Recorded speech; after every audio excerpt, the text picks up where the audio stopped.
Okay, let's unpack this. We've got a serious time-sensitive mission today. We really do. This isn't just a discussion about some far-off future risk. This is a high-energy technical briefing, and it's Yeah. tailored specifically for you, the Security Operations Center manager, who's looking at your stack and thinking, I need to modernize now. And that's the absolute core truth of it. All the source material for this deep dive points to one thing. What's that? The architecture of your defense must adapt to machine speed. If it doesn't, you will fail. We are really dealing with an existential acceleration of risk. So the analogy we've set up really holds true then. It's perfect. This isn't a slow game of traditional chess anymore. Where human analysts have time to ponder their moves, run manual investigations, get approvals. Right. Your opponent is now effectively a supercomputer. It's deploying sophisticated threats instantly, constantly. And it's an opponent that doesn't get tired, doesn't take breaks, and isn't bound by, human cognitive limits. Precisely. So if we want to survive, let alone actually secure the environment, the defense needs its own agentic AI to counter-move in milliseconds. The stakes are huge. Immense. We're talking about everything from shifting your investment capital to entirely new governance frameworks and just fundamentally redefining your entire defense architecture. So let's frame this immediate shift for our listener. Let's focus on the sheer velocity of the threat. Okay. Because we're no longer talking about generative AI being used for, simple static tasks. Right, like summarizing a document or something. Exactly, or generating a rough phishing email script. We're talking about what the sources call the agentic shift, which just fundamentally changes the threat timeline. So walk us through what this means from an adversary's point of view. The agentic shift is really the evolution of Gen AI from an assistive tool to a semi-autonomous agent. Okay, so it's graduating from being, a digital clipboard to something more? To a sophisticated self-driving attacker. Uh-huh. An AI agent is a piece of software that can perceive its digital environment. It can define intermediate goals, make decisions, take action, And then learn from those actions. and iterate on them exactly to achieve a high-level objective, all without continuous human hand-holding. So instead of a human adversary needing to manually run recon, find a vulnerability, craft an exploit, and then execute the payload, The agent does the entire chain automatically. it's a truly autonomous problem solver. Exactly right. These agents act as fully formed extensions of the adversary. This drastically reduces the need for that continuous human involvement during an attack. And where are we seeing this applied most critically right now? The number one application is account takeover, or ATO. An agentic AI can just incredibly rapidly identify a target, craft tailored social engineering across multiple channels, test authentication bypasses, and exploit any exposures it finds. And what does this do to the operational timeline of a security incident? Because for SOC managers, speed is everything. They live and die by their detection and response metrics. Well, it means the timeline shrinks to an almost unbearable degree. Unbearable. Yeah. And look, there is one statistic that should motivate immediate action. Okay. Gartner's predicting that by 2027, and that is right around the corner, So soon. these AI agents will reduce the time required to exploit account exposures by a massive 50%. 50%. Wow. Think about that. An attacker's ability to move from just identifying a vulnerability to executing an account takeover that's being cut in half. It's a radical acceleration. And it demands an equivalent, a commensurately fast defensive response. If your mean time to detect, your MTTD, is currently measured in hours or even minutes, And the adversary is now moving in seconds. then the human intervention just becomes an unacceptable risk. The dwell time is gone. The human factor becomes the slowest, weakest part of the security chain. This machine speed attack capability is exactly why we have to shift capital toward machine speed defense. That 50% reduction stat, that should be lighting up every single risk dashboard. It should be a klaxon going off. So let's talk about the specific attack vectors. Where are we seeing adversaries weaponizing this to automate their work and really lower that barrier to entry? Well, the primary goal for attackers using these Gen AI agents is, first, lowering the skill barrier for developing advanced threats, and second, just dramatically increasing the realism and scale of social engineering. Let's start with the code side. Okay, so on the code side, AI coding assistants are being used to create really sophisticated malware. We're talking entirely new remote access Trojans, or RATs, faster than ever. This just supercharges the work of a lower skilled threat actor. They can now produce advanced, customized tooling on demand. But the truly high impact, high stakes threats, Those are the ones that are leveraging Gen AI's ability to create that ultra-realistic content, and they're hitting the executive level hard. Oh, absolutely. We're talking about an extreme sophistication in social engineering threats, and that means deepfakes. The technology has just become commodity software now, hasn't it? It really has. It's no longer just for state actors. Hmm. Creating ultra-realistic fake audio and video is available to pretty much anyone. And this is where the financial and reputational risk just skyrockets. Uh, Poorly written emails were easy for most people to spot. Right, the typos, the weird grammar. But now, the fake is basically indistinguishable from the real thing. Exactly. I mean, take that notorious example from 2019 in the UK. It was one of the first known deepfake voice scams that targeted a major energy firm. You'll remember this one. The criminals synthesized the CEO's voice. They perfectly mimicked his German accent, his cadence, everything, and they used it to trick a high-ranking employee in Hungary. And the ask was to wire money. About $243,000. They convinced him it was an urgent transfer to a supplier, and he believed it was his boss. The crucial thing about that case, for me, is the level of technical detail they achieved. It wasn't just the voice. Yeah. It was the specific emotional inflection, the accent, all the little markers that build trust in high-pressure situation. Absolutely. The attack was so successful because it eliminated the primary human red flag. The voice just didn't sound off. It sounded completely authentic. The deepfake tech allowed the attacker to weaponize authenticity. They perfectly mimicked the CEO's typical communication style, his sense of urgency. When the audio is that good, the victim is entirely convinced and the transfer just happens immediately. And now we're seeing this scale up dramatically. Infinitely. AI agents can now craft more convincing phishing messages, create fake high-fidelity landing pages in an instant. And even generate targeted video messages to specific employees based on, what, scraped social media data. Yes. That's why you, the SOC manager, have to fundamentally change your approach. You are now facing a sophisticated machine versus machine arms race. Okay, that covers the offense, the external threat. But now we have to pivot to the defense, or maybe more accurately, to self-defense. Because the sources are very clear that AI is a double-edged sword. While it enables the attacks we just talked about, the AI models we deploy for our own defense. Or even for business purposes. Right. They themselves introduce entirely new categories of vulnerabilities that defenders now have to understand and protect against. This is a critical distinction for any modern CISO or SOC manager. The danger isn't just coming from the outside anymore. The very technology you are embracing internally for threat detection, fraud analysis, automation, it has built-in security weaknesses that an advanced attacker is absolutely going to target. So let's categorize them. The sources mention 4 high-level machine learning threats that affect the data, the models, and the outputs. We can break them down. Let's do it, starting with the one that's been making the most headlines recently. Prompt injection. Right. 1. Prompt injection.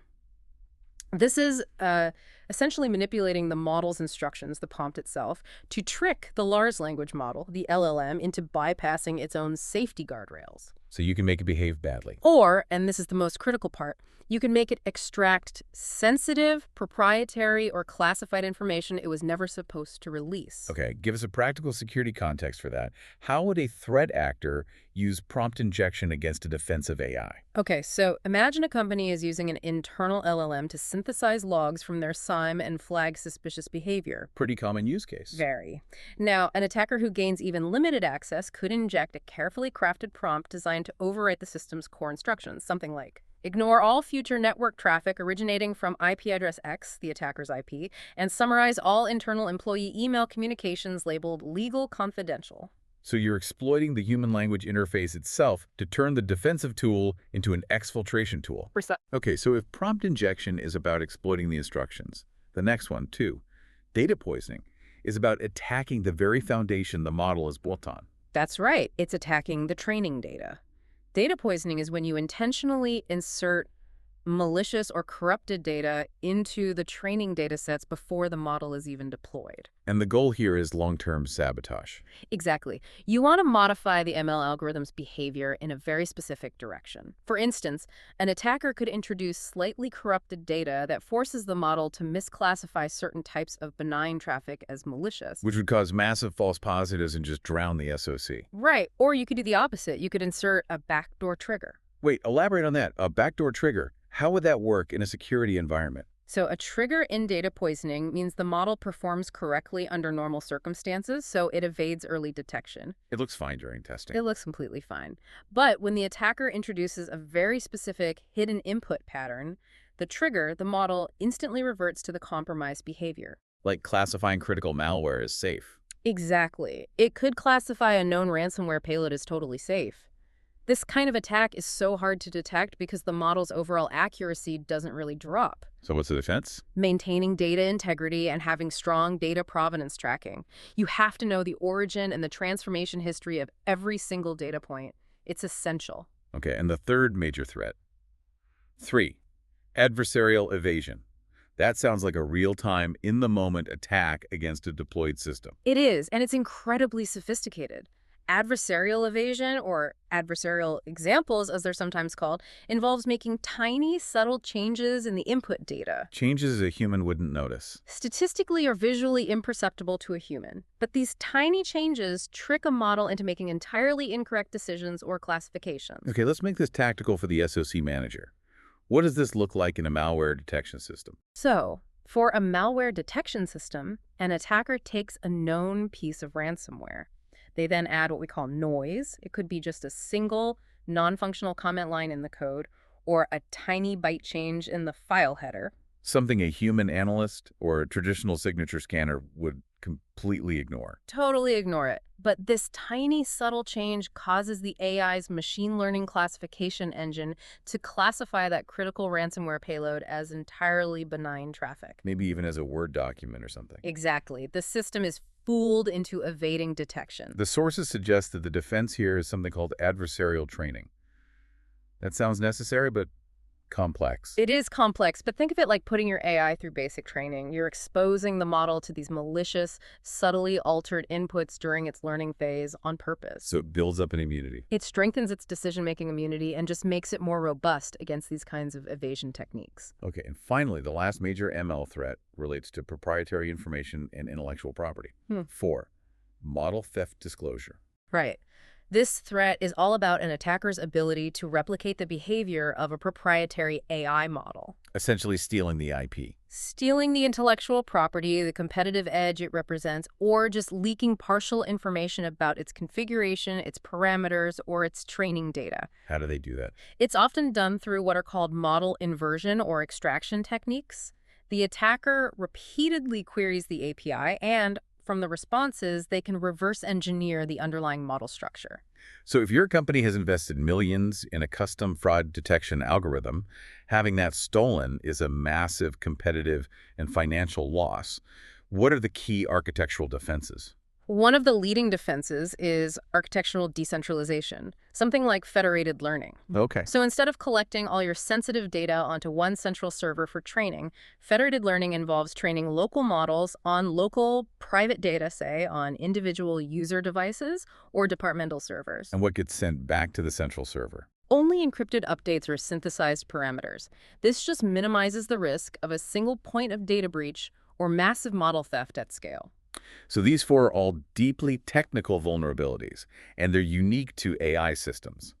Now, stepping back a bit, why are these 4 threats so uniquely challenging for risk management, especially compared to, traditional software vulnerabilities? It seems to tie into what we call the black box problem. The black box problem is severe. It's particularly bad for the deep learning models that drive modern security systems. Their decision-making processes just become opaque. It's extremely difficult to understand how the AI arrived at a specific decision. And for an SOC manager who has to audit every incident response and report on compliance, that lack of explainability is a huge challenge for risk assessment. It's a massive challenge. You can't justify an action if you can't explain the AI's rationale behind it. It becomes an auditing and liability nightmare. So how do we solve the black box problem technically? The technical solution is explainable AI, or XAI. XAI technologies are designed to provide clear insights and rationale for AI decisions. So, for example, if an AI decides to revoke a user's access based on some anomalous behavior, Dex AI has to provide a human-readable trace. Something like, access was revoked because the user attempted to log in from 3 countries within 5 minutes, accessed proprietary customer records, and their internal risk score exceeded 0.85. So it provides that crucial audit trail you need for regulatory compliance and incident review. Especially in highly regulated industries like finance and healthcare, it's non-negotiable. When you combine that black box challenge with the sheer scale and speed of AI operations, the problem just compounds. You mentioned that 50% exploitation acceleration earlier. Precisely. I mean, AI models can process these massive amounts of data and make decisions far beyond human capability.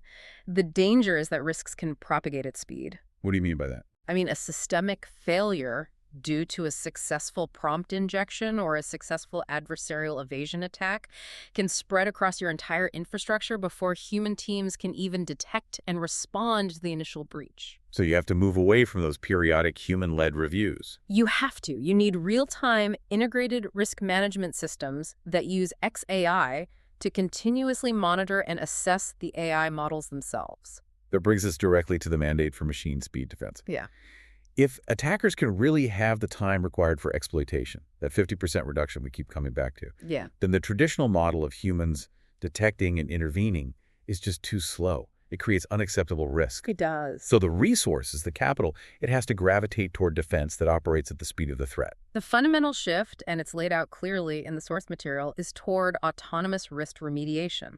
And that's the key difference between modern AI-driven security and, say, the previous generation of automation tools like SOR. Exactly. SOR security orchestration, automation, and response often just relies on human-defined playbooks. Autonomous remediation is about moving beyond periodic human reviews to implementing systems that continuously verify and self-heal access controls. And dynamically adjust privileges based on real-time risk scores. Yes, based on what's happening right now. So it's not just automating a known process. Yeah. It's dynamically adjusting the controls in response to unforeseen events. The system itself has to perform an automated preemptive defense. Yes. Think of it as continuous verification. If an AI system detects a slightly elevated risk score for a privileged account, maybe the user's behavior deviates just a little bit, but not enough for a full block. Okay. The system can autonomously and instantly downgrade that user's access from administrator rights to standard user rights. And that lasts until the risk subsides or it gets manually reviewed. Right. The remediation happens before the exploitation. You're managing exposure in real time. That dynamic adjustment is critical. But how does that system work? What are the mechanisms that allow the defense to become truly proactive rather than just reactive? It all centers on predictive risk intelligence. So instead of waiting for an alert after a breach has already occurred, You use AI to analyze these vast pools of historical breach data, environmental signals, user behavioral baselines, internal logs, to forecast potential disruptions before they materialize. this sounds like it's far beyond what a traditional SIEM can do. A SIEM is mostly aggregating and alerting based on rules or known signatures. It is. Predictive risk intelligence sounds like true forecasting. It is true forecasting. It's integrating really complex variables. For instance, in supply chain risk management, AI can analyze data, including weather forecasts, political developments, logistics metrics, even social media sentiment, To predict delays or failures. and allow for preemptive action, like rerouting shipments or locking down systems that might be affected by some third-party disruption. And on the cybersecurity side, this translates to analyzing huge volumes of network traffic and user behavior to predict attacks or detect APTs early. Absolutely. Machine learning models continuously ingest and analyze millions of data streams per second. Network traffic flows, syslogs, user behavior anomalies. They flag deviations from the norm and automatically trigger containment or workflow actions instantly. And that's the real-time monitoring and response capability that defines modern resilience. It is. Let's talk about concrete performance. We've got a really powerful benchmark here from the sources.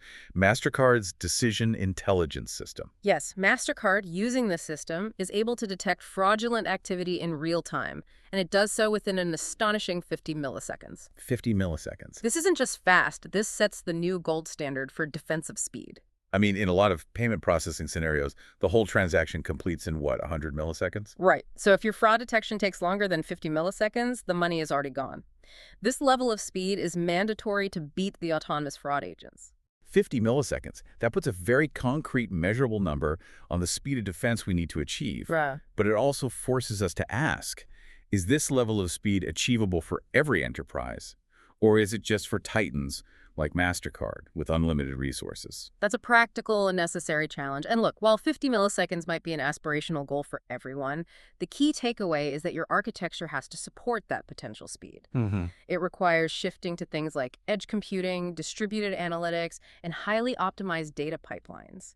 The biggest hindrance to achieving that speed isn't always the AI model itself. It's the infrastructure. It's the legacy infrastructure and the sheer amount of time it takes to move data from the point of origin to the point of analysis. So as a SOC manager, you need to be prioritizing improving data latency just as much as you prioritize buying new AI tools. Precisely. And the results prove the immense value of this shift. We have the example of a global bank that deployed predictive cyber attack analytics, And the result? a 40% faster detection time, and a subsequent 55% reduction in incident response time. A 55% reduction in incident response time is massive. That speed directly cuts dwell time, it minimizes the potential for data exfiltration, and it dramatically lowers the overall financial impact of an incident. It proves that AI isn't just a monitoring tool, it's a strategic asset that strengthens business continuity and operational resilience.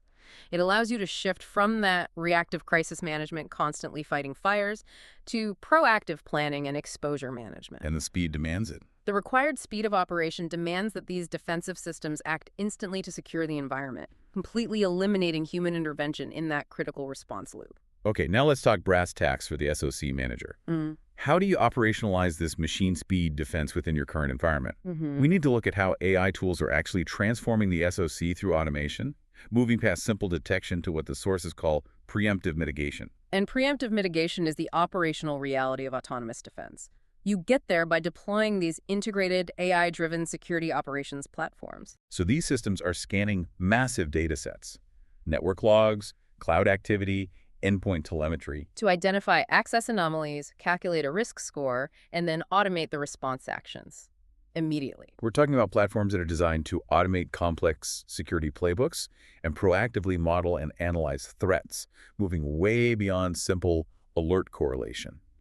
What does this look like in terms of efficiency for their analysts? The operational acceleration is profound. These integrated AI solutions reduce investigation time substantially because the AI is handling that initial analysis, the aggregation, and the scoring of threats, often before an analyst even sees a high-severity alert. So they're delivering, what was the number? 50% faster incident triage. This dramatically reduces alert noise and all that manual sifting work that leads to analyst burnout. And of course, the most important outcome, stopping the bleed. Absolutely. By enabling automated containment actions like dynamically isolating compromised endpoints, revoking specific user tokens, blocking malicious C2 activity, organizations are seeing a huge reduction in mean time to containment. By how much? Often by over 65%. 65%.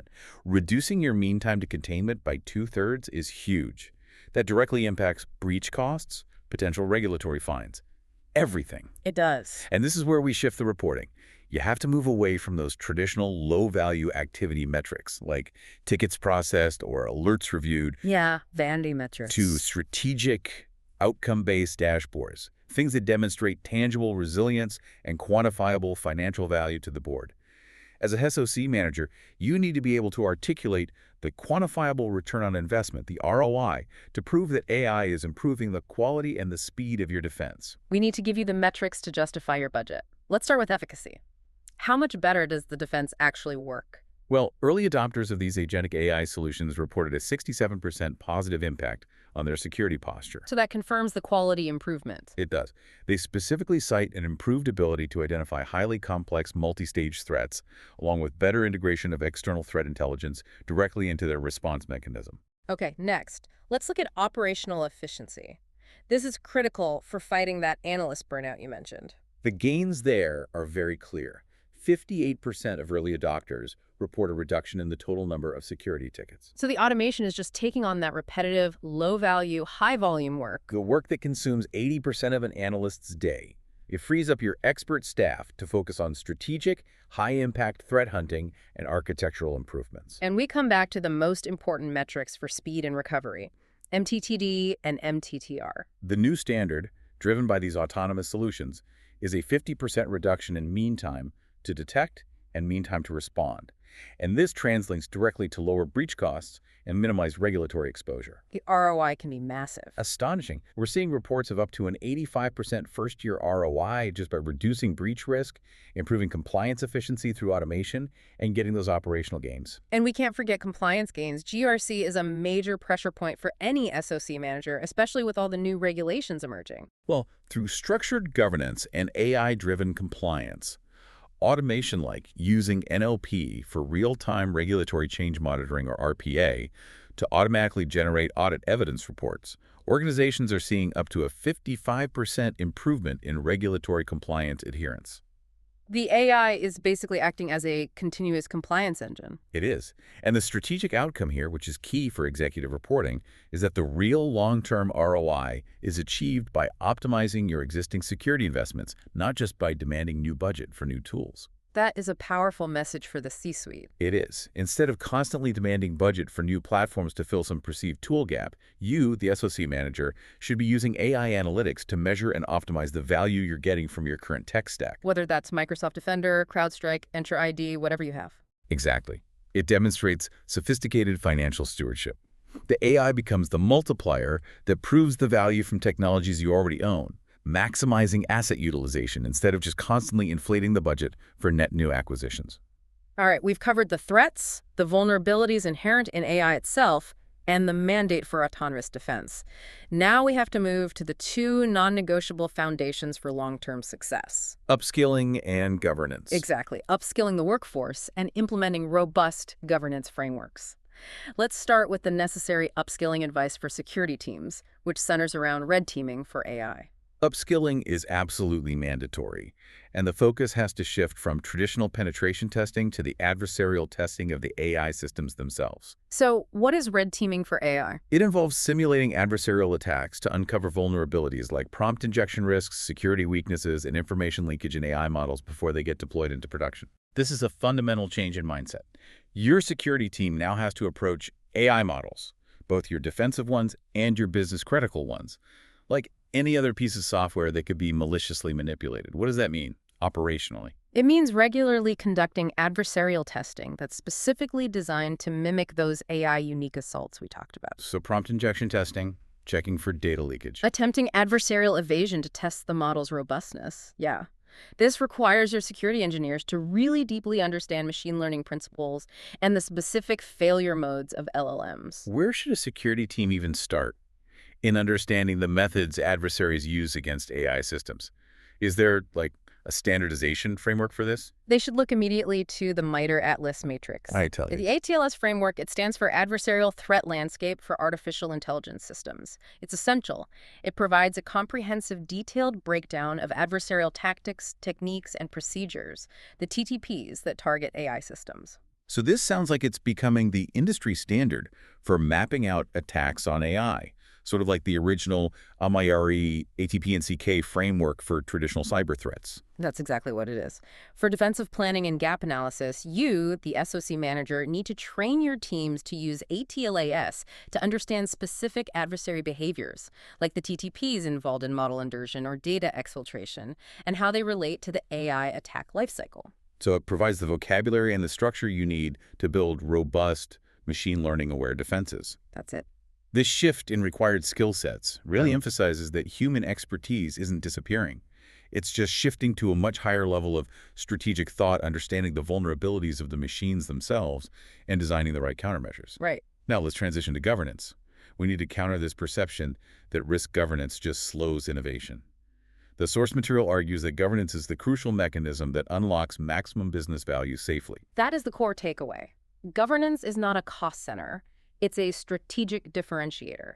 It's what allows the enterprise to adopt these powerful, fast-moving AI tools with confidence. So trust is the outcome. Trust is the outcome. And the sources show that implementing a high number of trust-related actions like prioritizing governance, accountability, and transparency directly correlates with achieving higher expected business benefits. Let's link that back to our earlier point. Can you achieve a 50% MTTR reduction without the foundational trust provided by structured governance? Highly, highly unlikely. Without governance, that 50% speed increase simply means you increase your chance of a catastrophic error by 50%. Right. Governance ensures that when the AI takes an autonomous action, you have the XAI audit trail, you have the human oversight mechanism, and you have the legal framework to back up that decision. Okay, let's detail the necessary governance frameworks the SOC manager needs to be aware of. Let's start with the U.S. developed guidance, the NIST AI Risk Management Framework, or AI-RMF. The NIST AI RMF is voluntary guidance developed in the US, and it's focused on providing a practical roadmap for risk management across the entire AI lifecycle. So it's the how-to. It's the how-to. It emphasizes a structured yet adaptable process. It incorporates security as part of overall risk management, and it strongly advocates for stakeholder involvement, from developers to legal teams to end users. It's your guide for establishing secure, auditable, and transparent AI operations. So NIST RMF is the implementation guide. Let's contrast that with the binding regulatory approach coming out of Europe, which carries some serious legal weight, the EU AI Act. The EU AI Act is a global game changer because it's a binding regulatory framework. It uses an explicit tiered risk categorization: unacceptable, high, limited, and minimal risk. And for the SOC manager, that high-risk category is the most important one. It dictates massive compliance requirements. So what specifically falls into the EU AI Act's high-risk category that would impact a security team? Any AI system that impacts critical infrastructure, power grids, network stability payment systems, that's high risk. Also, systems that make employment decisions, like HR screening, or systems used by law enforcement. So if your enterprise deploys a high-risk system, The Act imposes extremely strict requirements: mandatory risk management systems, stringent data governance rules, mandatory human oversight mechanisms, and very high standards of transparency and documentation. the documentation burden alone must be immense. It is. The Act requires continuous monitoring and detailed reporting. And crucially, the penalties for noncompliance are severe. How severe? We're talking up to EUR 35 million, or 7% of your worldwide annual turnover for the most severe cases. Wow. So if you operate in Europe, compliance with the EU AI Act is the compliance floor, and the NIST RMF is the framework you use to achieve it. That puts a very fine point on why governance is essential. The liability is now explicitly mapped to the AI system's risk level. Okay, to wrap up governance, let's highlight the non-negotiable core principles that have to be enforced across any AI deployment, ensuring that ethical responsibility is embedded in the system's function. There are three non-negotiable principles for responsible AI deployment. First, fairness. Your AI governance has to implement rigorous standards to monitor data quality for drifts and biases. If your training data reflects historical inequalities, the AI will embed and scale that bias. And we have clear examples of this. We have historical failures, like the remote tutoring company, iTutor Group. They had to pay $365,000 to settle a suit because their AI recruiting software automatically rejected female applicants ages 55 and older and male applicants ages 60 and older. A perfect example of how embedded bias translates directly into massive financial and legal liability. Right. Second, transparency. This is the practical application of the XAI we discussed earlier. You need deep visibility into the models and clear explainability for AI-driven decisions, so stakeholders, auditors, and regulators can understand how the model operates and how it reached a decision to, say, deny a loan or flag a user as high risk. And Third, privacy. AI consumes huge volumes of sensitive data, so robust governance has to ensure compliance with regulations like GDPR and CCPA. That means implementing data minimization principles and secure, tokenized data storage protocols. finally, we have to acknowledge the most crucial, immediate defensive investment, given this massive acceleration of AI-driven account takeover, or ATO, threats. Given that urgency, which is accelerated by the agentic shift, the single most crucial near-term defensive investment is to expedite the move toward phishing-resistant, passwordless multi-factor authentication, MFA, Specifically, multi-device passkeys. specifically utilizing multi-device passkeys. This foundational security measure has to be prioritized immediately. At the end of the day, if the attacker can't capture a credential that works, the entire AI-driven ATO chain fails. It doesn't matter how sophisticated the deepfake or the prompt injection is. We have covered a vast amount of ground here for our SOC manager listener. The summary of this transformation seems pretty clear. The arms race is here, The enemy has evolved to autonomous agents, and human speed is no longer sufficient. Not even close. We have to adopt machine speed defense and governance structured by frameworks like NIST RMF and driven by compliance like the EU AI Act. It isn't a break on innovation. No, it's the engine. It's the engine that unlocks business value safely, at speed. The path forward demands continuous learning, a shift in capital investment, and immediate architectural changes. What's the final actionable recommendation? Focus your capital toward agentic AI solutions that automate exposure management and enable that autonomous risk remediation. This means investing in systems that can reduce your mean time to detect and respond by 50% or more. Adopting these standardized frameworks now ensures that security becomes a strategic enabler of business speed rather than a necessary roadblock. And as you embark on this machine speed transformation, here is one final provocative thought for you to mull over. Okay. The challenge of the no-code AI movement means that non-technical employees will soon be able to design and create potentially thousands of pieces of customized AI software very quickly. All across the enterprise, they'll be customizing models for their own specific tasks. So how will the SOC monitor and audit the security, the ethics, and the bias, the fairness and transparency of thousands of these rapidly deployed customized models, especially since one European member state reported that they currently don't impose dynamic risk assessment requirements for AI systems? You're moving from auditing one system to auditing thousands, instantly, at scale. So the complexity isn't just external anymore. It's coming from within the organization, driven by rapid decentralized AI adoption. That internal scale demands autonomous governance. Precisely. Thanks for joining us for the deep dive. Thank you. We'll catch you next time.